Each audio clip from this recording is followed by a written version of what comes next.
Yo,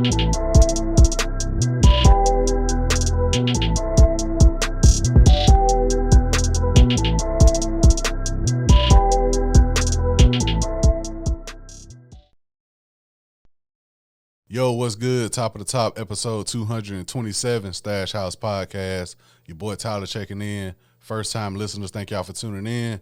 If you tune in weekly, salute. And it's just an episode, some topics you may want to hear about. Salute to you as well. Podcast available on all podcast streaming platforms. Apple Podcasts, Google Podcasts, Spotify, YouTube.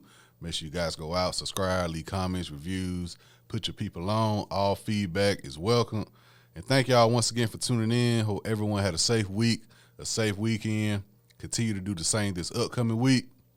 Y'all know who I'm here to talk about first. Y'all know where I'm starting at first. Ohio State, Notre Dame. Ohio State, we got the victory over the weekend. 17-14. Crazy, crazy game. One of those that had me pacing in front of my television for the last quarter, most definitely, if not the entire game. So let's talk about it. First, let's talk about Notre Dame. Let's talk about Notre Dame. Our defense was able to hold them to 14 points. Before this game, Notre Dame was averaging over 40 points, so I got to give a congratulations to our defense. That was the key factor I had going into this game. Notre Dame experienced quarterback Sam Hartman, 17 for 25, 175 yards, 1 touchdown. But the most intriguing thing about Notre Dame offense, they was running a 5 running back rotation. A 5 running back rotation. I'm not sure if this is a thing they've been doing since the start of the season, but for a minute there, it had me kind of nervous. It had me nervous because I know our defense. And me thinking, of, damn, a 5 running back rotation, I'm thinking 2 might be the elusive running backs. 1 might be the bruiser, and 2 more might be the ones that can go out as a receiver, just drop down pass and let them get some yards after carry type of situation. But we was able to hold them for the most part. But one thing Notre Dame offense killed our defense on and our entire team on, time of possession. And I thought that was going to be the ultimate factor in this game. 35 minutes compared to our 25 minutes. I feel like we was lucky to get 3 possessions a quarter, honestly. I feel like our offense was on the sideline for the majority of the game. So Notre Dame offense, they had me in that position where I'm like, okay, they at home, they getting the calls, we know how this may go, but there's a reason why they play the game. So our offense, easily for me, our offense looked very, very stagnant. I can go and say that off rip. And Ryan Day, compared to what he was saying leading up to the game, Ohio State fans, y'all going to love the game plan for this week. We're going to air it out. We're going to let it rip. Total opposite. Kyle McCord visibly shook for the most part. 21 for 37, 240 yards, but no touchdowns, no interceptions, by the way. But he needed a game like this. Our entire team needed a game like this. Young quarterback, hostile environment, primetime game, top 10 matchup. What can you do? Can you put drives together? Can you not turn the ball over? Can you make good decisions, even though it may not end up in a first down or a touchdown? Just good decisions overall. And for the majority, Kyle McCord, he put us in position to win the game.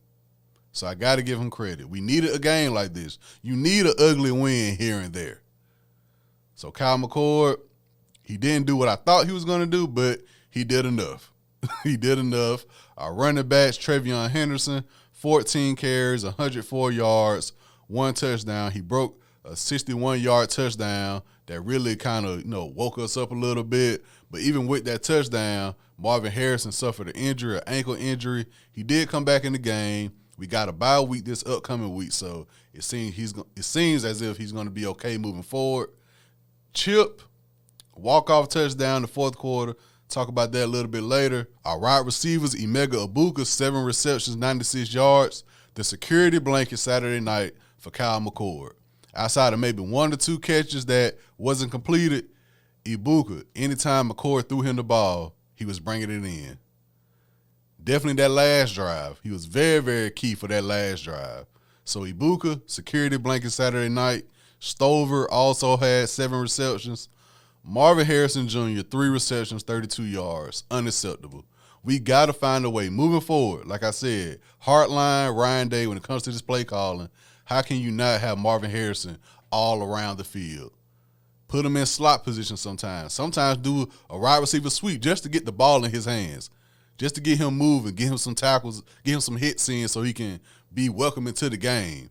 There should be no reason why Marvin Harrison Jr. only had 3 catches Saturday night. That's unacceptable. And like I said, he came back after the injury, even before the injury. You got to get him involved. Get him involved. Let him do some yards after catch type situations. Get Marvin Harrison Jr. more involved the rest of the season. Please. That's all I'm asking you. So, overall, let's get to the game overall. Like I said, Notre Dame had me worried with this 5 running back system. I feel like anytime Hartman threw the ball somehow, some way, a receiver was wide open in the middle of the field. They kept doing the route. Y'all know I'm not expertise like that. The route where the receiver probably run 4 or 5 yards and just stop, quick stop and pop type of play. They kept doing that. But our defense held them still. Our defense didn't get flustered. They stayed to the plan. They stayed to the plan for the majority of the part of the game. I'm sorry. But the last 3 drives, 2 Ohio State drives and 1 Notre Dame drive, our possession before last, that 4th and inches, I don't know who decided, coming out of a timeout at that, who decides to run a wide receiver sweep on 4th and inches? When you got Travion Henderson, you got Chip, and you got Maya Williams, and you got a quarterback who could just quarterback sneak it. So I didn't understand that. So instantly I tweeted, I said, once again, Ryan Day. Once again, play calling. Come on. A wide receiver sweep, 4th and inches, come on now. Unacceptable. So Notre Dame got the ball back. Once again, our defense held them. We was able to get the ball back with like a minute left or something like that. Ball in Kyle McCord's hand. Last drive of the game. We need a touchdown. What can you do? First 2 throws, I believe, incomplete. I was like, yeah, he's nervous. He's nervous. Come back, Ibuka, I believe it was. Got us some yards. Harrison got us some yards. Cage Stover got us some yards. Julian Fleming got us some yards. Intentional grounding. We got the intentional grounding call. I was like, oh, here we go. Come back after the intentional grounding. Ibuka again. Now, this Ibuka catch, let me tell you how vital it was.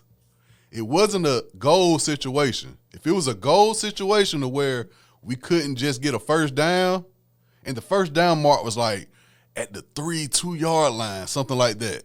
So we can get the first down, but we didn't have to score at the same time, but you need a touchdown. So you're looking for the touchdown, but where he caught it, it was like right at the first down marker. He got the first down. Now in college, last 2 minutes, get the first down, the clock stopped. Clock stopped at 7 seconds. We was able to spike the ball. If it was a goal situation to where you got to get the touchdown or the clock will continue to run, we would have lost that game. Either lost the game or we'd have probably had maybe 1 second to get down and spike it. Maybe 1 second. So that catch was very, very important. We got the first down marker. So now we at the 2-yard line, 1-yard line, something like that. 7 seconds left. I said, okay, clearly this might be a pass. It has to be quick, though. Has to be quick. And I started having flashbacks of the Russell Wilson and the New England Patriots Super Bowl. I was like, fam, please do not throw an interception right now. Please. So I believe he threw it to Marvin Harrison, if I'm not mistaken. Marvin Harrison, incomplete pass. 3 seconds left on the clock, if I'm not mistaken. So I was like, fam, just run it. From my point of view, I was like, win or lose, just run it. If we lose, so be it. But if we would have passed it, I would have been like, we would probably hope for a pass interference call. He would have severely overthrew him. He probably got sacked or something. I like a lot of things can happen on the pass.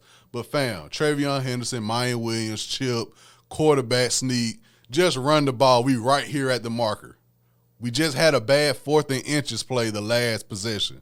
Just run it and live with the results. And we ran it. handed off the chip. He broke the plane. I knew it instantly. I didn't need a replay. And somehow, some way, we got the W.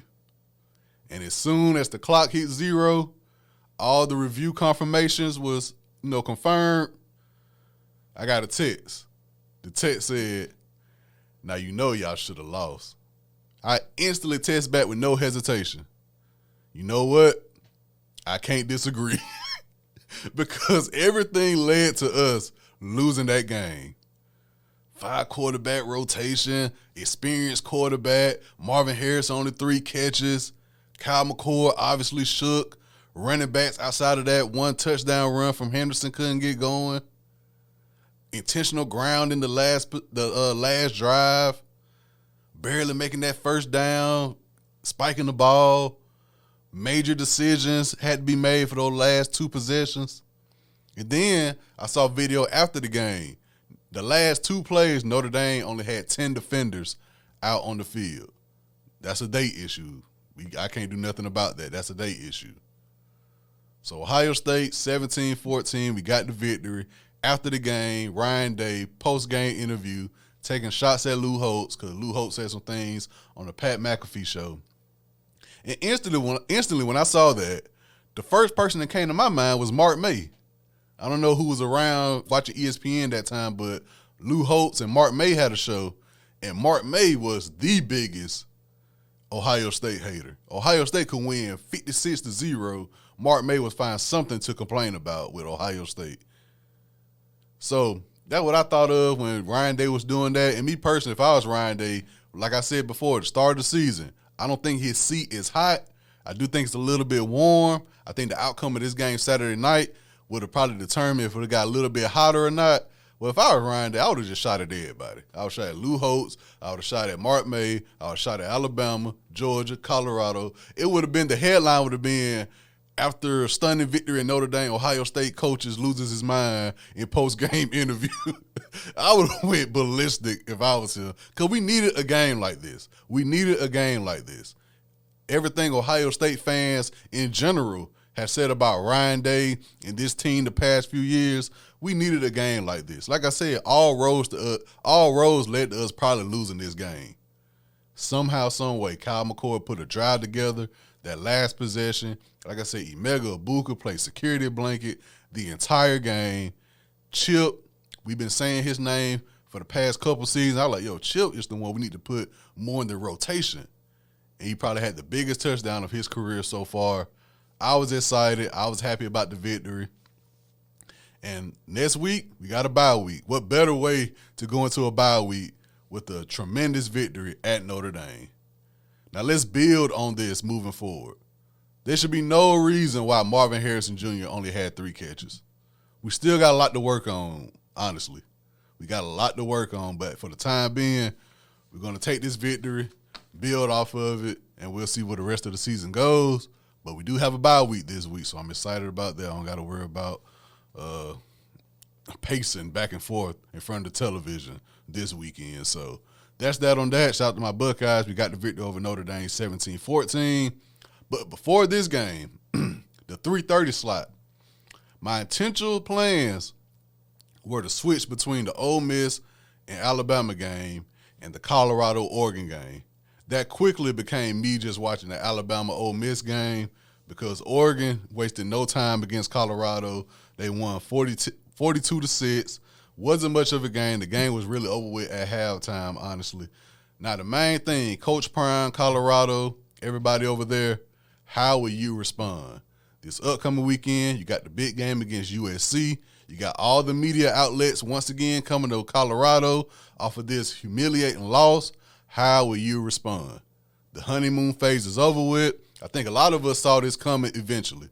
I don't think nobody had them going undefeated. I would have loved to see the magical Cinderella, undefeated. It would have been cool to see, but a lot of us knew that wasn't going to happen. There was a reason why I was on this podcast saying, I like everything Prime is doing, but I'm waiting for that Oregon game, I'm waiting for that USC game. There's a reason why I was saying that. So now, how will you respond? After a humiliating loss, it wasn't just a tight game situation and you come up on the losing side of things. Y'all got humiliated. Y'all got embarrassed. How will you respond? I didn't mention this last episode, but Travis Hunter, one of their star players, he's going to be out this game. He was out the Oregon game. He was out. He's going to be out for the USC game. I believe he's going to be out for the next game as well. He had got hit, cheap shot hit against Colorado State. I didn't mention that last episode, so I do want to, you know what I'm saying? Not saying that probably would have made a difference, but I do just want to say that. But going forward, especially this upcoming weekend, you might not even win against USC because they got Caleb Williams, that high-power offense, Heisman Trophy winner. You might not even win this game, but how will you respond? You got to do better than this 6 points. You have to do better than seeing how Shedeur was just getting sacked and everything. I didn't want to see Prime get his first L like that. You know what I'm saying? I would have been better off the way the Colorado State game was or something. I don't want to see Prime get humiliated like that. But it is Prime. I believe they will shape back. They will look better against USC. Like I said, I don't know about a win, but they'll look better. And, yeah, it's still the story of the college football season. I think this upcoming weekend against USC will be even more star-studded than it was against Colorado State. Because, one, it is USC, and you got this loss you just took against Oregon. I think even more people will come out and support. You just got to look better than you did against Oregon. And shout out to Bo Nix, former quarterback at Auburn. His dad coaches down here in my area at one of the high schools, probably the premier high school in terms of football, Central. I hate to say that because I went to Russell County, but you got to give credit where credit is due. Bo Nix's dad is the head coach down here, and they kept showing him in the crowd at the game. But, yeah, we'll see how it goes. Alabama picked up the victory over Ole Miss as well, 24-10. At the noon slot, I watched the Florida State-Clemson game. Florida State won 31-24 in overtime. That was a very entertaining game. Crazy to see how Clemson been looking since they lost to Ohio State a couple years ago, but that's a conversation I already had. But we'll see how it goes for Clemson and Dabo in the near future. This upcoming weekend, like I said, Ohio State, we do have a bye week, so the games I'm looking forward to this upcoming weekend. Of course, like I said, you got USC and Colorado, you got Florida, Kentucky, Georgia, Auburn. You know, that's a big rivalry game down here. LSU, Ole Miss, got Alabama, Mississippi State as well. So there's still some games to check out this upcoming weekend as well. But this past weekend, Saturday night, Ohio State, we got the victory over Notre Dame, 17-14, in a crazy one.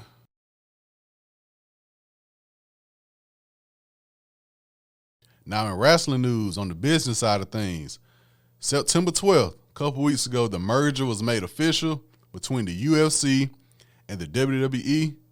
They are now the TKO company, valued at $21 billion, with the WWE holding $9.3 billion in that estate. Vince McMahon will stay on as the executive chairman, so if you've been paying attention to the product in the past couple of weeks and some things has happened that made you scratch your head a little bit, that may be why. They said no drastic changes were to come in the near future, all that. It didn't take long. It didn't take long at all. September 21st, last Thursday, an agreement was made, 5-year partnership with NBC and the WWE. Of course, y'all know we got the Peacock app, all that goes on with that. But the news was October 2024, Friday Night SmackDown will move to USA, and they saying September 2024, Raw and NXT will move from the USA Network. So, one thing I'll say about this, if you want to know more information about the ins and outs of TV deals and all that with this situation in particular, Eric Bischoff, Strictly Business, is underneath the 83 Weeks podcast he has with him and Conrad. They talked about this situation. They got deep into it because, you know, Eric Bischoff was the executive producer of WCW back in the day, and he does a lot of work in television. So they got very in-depth about ratings, and because a lot of people, we know SmackDown was very, very high in ratings on Fox, but they wasn't bringing in the numbers Fox wanted. So Fox was like, we're not going to re-up our deal if you're not bringing in this certain amount of millions of views. Like, I think they said Fox wanted 5 to 6 million views, but SmackDown was bringing in 2, maybe 3 a week. Even though they're still crazy numbers, but, you know, it is the television business. So Eric Bischoff podcast, 83 Weeks, they talked about this a lot more in depth. But the biggest thing a lot of people were saying Well, since Raw and NXT are leaving USA, what network is going to pick them up? If Fox didn't want them, and Fox is the top 2, top 3 in terms of television networks, if they don't put their trust in wrestling, who else you got? Of course, USA is like the home base. You got Raw on there now. They're saying SmackDown's going to come. They got NXT. I don't know why they can't have all 3. I don't know. I didn't see the reasoning why, because Raw is on Monday, NXT is on Tuesday, SmackDown is on Friday. I'm not sure. I don't think I heard a reason why they can't have all 3, but it is what it is. Of course, TBS and TNT, they have AEW, so I doubt they're investing in it. So my thing was instantly, well, you got the Peacock app. You know, we are in this streaming era. You got the Peacock app. Why not just streaming on the Peacock app? So we'll see how it goes. Of course, with this news as well, they had some releases, most notably Dolph Ziggler, who's been around for years, Shelton Benjamin been around for years, Matt Riddle, of course, he announced he's out of the company as well. I think that got more to do with his outside stuff more than it is, the rest of the people who got cut. Had some women and some men from NXT as well, and also some more people from the main roster who was released. The good thing about today's wrestling world, you got other promotions they can go to compared to back then, where if you get cut, you got to instantly go to the Indies or instantly go to Impact, where Impact wasn't really Impact like that back in the day. But now you got AEW, of course, and Tony Khan. He's quick to open up the checkbook, so we'll see how it goes. But back to this merger and this situation with SmackDown now. We'll see how it goes, man. Like I said, Vince McMahon is staying on board. Of course, last week, like I said, The Rock was in Colorado. He made some comments about this year's WrestleMania or next year's WrestleMania in Philadelphia. We'll see how it goes. Of course, people on the internet, they wondering how that's going to affect the Roman Reigns and Cody Rhodes possible rematch and everything. But it's a year away from now. That's the crazy part. We had so much dialogue about this within the past week in the wrestling world. It doesn't take effect until next year, next September, next October. But in terms of television deals, you got to have those in place way ahead of time, because you got to get packages ready, got to get sponsorships, you got to get previews and commercials. You got to get all that situated way ahead of time before you premiere on television. So SmackDown, will SmackDown still stay on Friday nights on the USA Network? Will Monday Night Raw not be Monday Night Raw anymore? NXT, what would that future hold as well? A lot of questions still left to be answered with this situation. Man, end of an era. I enjoy SmackDown on Fox. On Friday nights, if I don't got nothing planned, I know I got this to watch. And then nowadays, like I said, you got AEW, so on Friday nights as well. So we'll see how it goes. But also with this deal, they would have 4 primetime specials on NBC for 2024 and 2025. Not sure it's going to be like a Night of Champions type of thing or what. But, major business going down with NBC and the WWE as well. We just have to see how this play out. We'll see how it play out. I knew a lot of changes was going to come from this. Of course, I was in Hollywood in WrestleMania when the first news broke about this merger, and we instantly saw the changes that were made the Monday night after WrestleMania.